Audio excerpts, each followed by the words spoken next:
Hello everyone, welcome back to my channel. সবাই কেমন আছো? আশা করছি সবাই খুব ভালো আছো। তো আজকে আমি তোমাদের সাথে যে ব্লগটা শেয়ার করছি সেটা হচ্ছে চড়কের ব্লগ। চড়ক হচ্ছে নীল ষষ্ঠীর পরের দিন আর নববর্ষের আগের দিন, মানে পয়লা বৈশাখের আগের দিনকে চড়ক হয়। আর কিছু কিছু জায়গায় চড়কের বড় করে মেলাও হয়। তো আমাদের এখানেও এরকম মেলা হয়। তো সেই মেলায় যাওয়ার আগে আমরা একটা মাঠে গেছিলাম যেখানে চড়ক হচ্ছিল। চড়ক মানে হচ্ছে যেখানে ওই বটি টঠি রাখা থাকে, তারপর উপর থেকে অনেক সাধু সন্ন্যাসীরা ঝাপটাপ দেয়, মানে এরকম ধরনের আর কি ব্যাপারগুলো হয়। তো সেটাকে ঘিরেই আর কি একটা মেলা মতন করা হয়। তো এখানে সেরকম কোনো মেলা হয়নি, মানে এখন আমি যে মাঠে রয়েছি, কিন্তু এখানে ওই নর্মাল ওই আইসক্রিমের গাড়ি টাড়ি এরকমই ছিল, আলাদা করে কোনো দোকানপাট ছিল না। তো আমরা ওটাই দেখতে গেছিলাম। তো এখান থেকে দেখে নিই আমাদের এখানে আসল যে বড় মেলাটা হয় সেই মেলার দিকে আমরা রওনা দিয়েছিলাম। এই দেখো, ওই মেলাতে কিন্তু আমরা ঢুকেও গেছি, মানে অনেকটা জায়গা জুড়ে হয় আর কি না এখানে পাওয়া যায় না, মানে নর্মাল মেলাতে আর কি যা যা জিনিস পাওয়া যায়, ছোটোখাটো জিনিস থেকে বড় সড়ো জিনিস, যেগুলো আমরা সাধারণত এমন অনেক কিছু আছে যেগুলো মেলাতে গেলেই পাওয়া যায়, সেগুলোর জন্যও কিন্তু মেলায় যেতে খুব ভালো লাগে।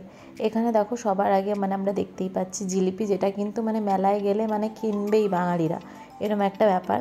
আর মেনলি এখানে যেটা মানে ভর্তি সেটা হচ্ছে বাচ্চাদের খেলনা, মানে সেরকম কোনো দরকারি জিনিস আমি দেখতে পাইনি এখানে। মেনলি পরপর দেখছিলাম সমস্ত আর কি খেলনাই রয়েছে।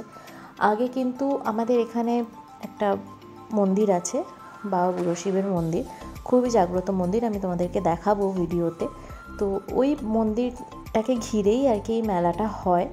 আগে যখন আর কি মানে চারিপাশে বাড়িঘর কম ছিল, যখন ফাঁকা জায়গা ছিল, তখন মেলাটা আরও অনেক বড় করে হতো।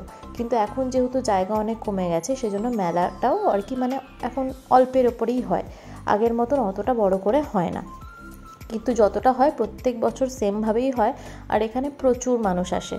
তো যে বাবা বুড়ো শিবের মন্দিরের কথা বলছিলাম, এটাই হচ্ছে আমাদের সেই বাবা বুড়ো শিব, খুবই জাগ্রত মন্দির, অনেক বছরকার আগেকার মানে পুরনো মন্দির। এখানে সবাই মানত করে, পুজো দেয়। আর এখানে নীল ষষ্ঠী বা শিবরাত্রিতে অনেক লাইন পড়ে, মানে অনেক লাইন দিয়ে তবে গিয়ে বাবার মাথায় জল ঢালা যায়। এখানে সবাই বলে যে মন থেকে যদি বাবার কাছে কিছু চাওয়া হয় তাহলে বাবা নাকি তাকে খালি হাতে ফেরান না, বাবা এতটাই জাগ্রত। তারপরে আমরা প্রণাম টোনাম করে নিয়ে এখানে আবার মেলা দেখতে চলে এসেছিলাম। আর ভাবছিলাম যে মাম্পার জন্য কি কিনবো কি না কিনবো। তো আমরা খুঁজছিলাম এমন জিনিস যেগুলো আর কি মানে ও চট করে যাতে আর কি ভাঙতে না পারে, বা হাত থেকে পড়লে যাতে ভেঙে না যায়, মানে মেনলি ও আর কি যাতে নিয়ে খেলতে পারে। কারণ অর্ধেকের বেশি জিনিসই মানে এরকম খেলনা ওর তো রয়েছেই, কিন্তু ওই যে ভেঙে ফেলবে, ছুঁড়বে, করবে।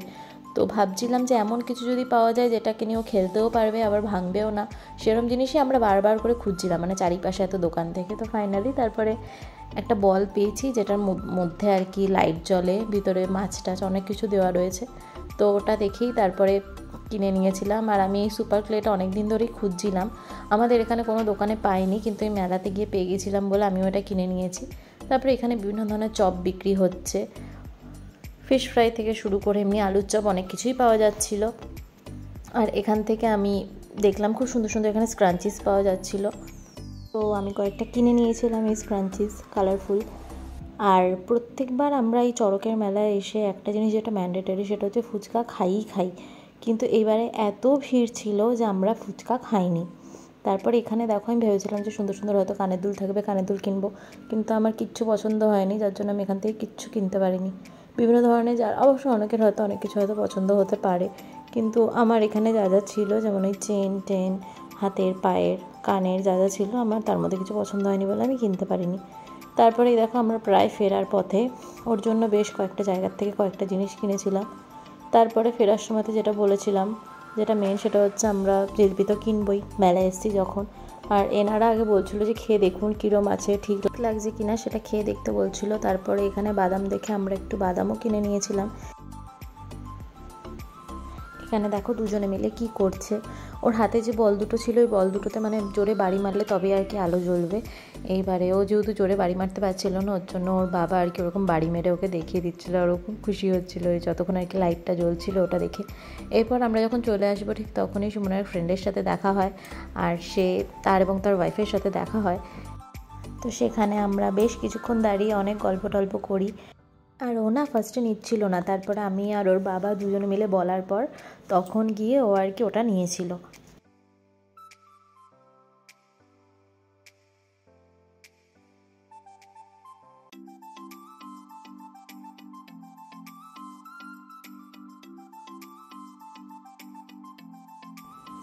তো যাই হোক, এরপরে তো আমাদের মেলা দেখা এখানেই আমরা কমপ্লিট করলাম।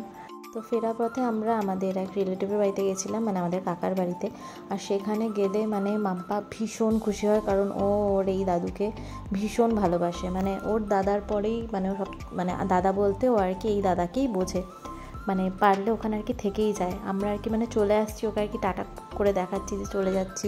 ও আর কি মানে পারলে থেকেই যায়, এতটাই ও ভালোবাসে।